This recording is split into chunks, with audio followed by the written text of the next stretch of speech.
Let him up. Let's go!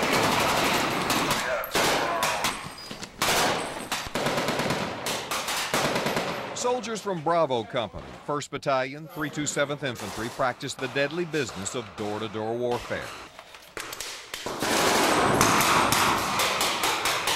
The chaotic scene plays out on the streets of a mock city at Fort Campbell, Kentucky. He'll be okay in a second. Just bandage him up. Highly realistic combat training sharpens their edge for a possible war in Iraq.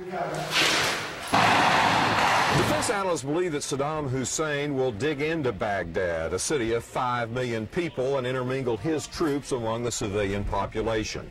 It would be up to U.S. forces like the 101st Airborne Assault Division to try to root them out. 25-year-old Private Jacob Bell of Mesquite joined the Army a little more than a year ago. The father of a 4-year-old son and 2-year-old daughter worked as a heating and air conditioning technician.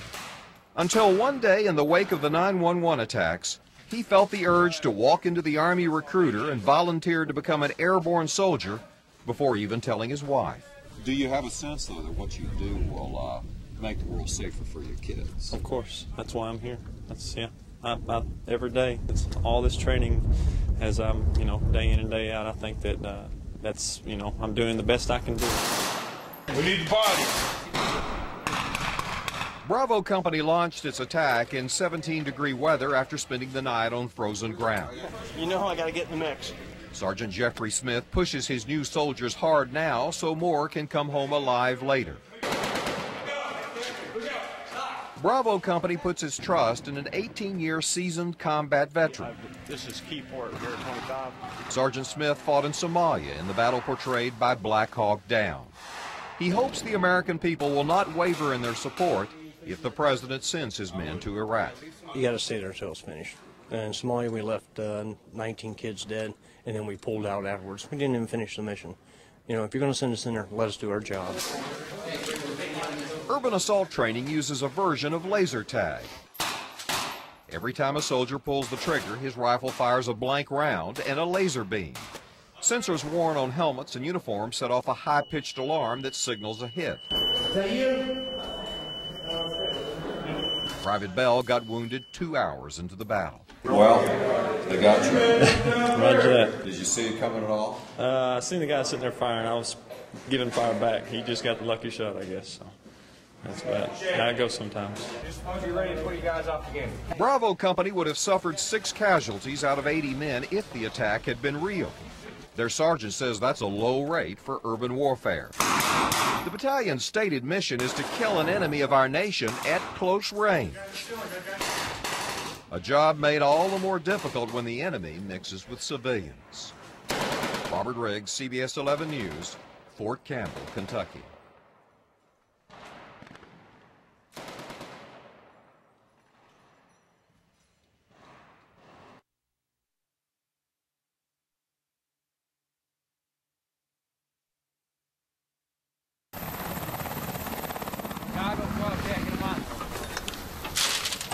The 101st Airborne's legendary Screaming Eagles trained to repeat history in Iraq.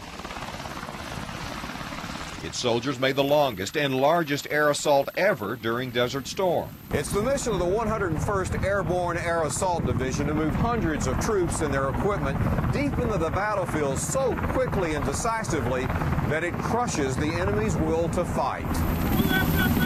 Sergeant Ian Davis from Ranger, west of Fort Worth, directs the pilots of an 8-ton Black Hawk helicopter. Beneath it, soldiers strain against hurricane-force wind from the Black Hawk's rotor blades. They practice hooking up a sling load of equipment. Davis itched for such action when he quit his job at an oil refinery 3 months ago to rejoin the Army.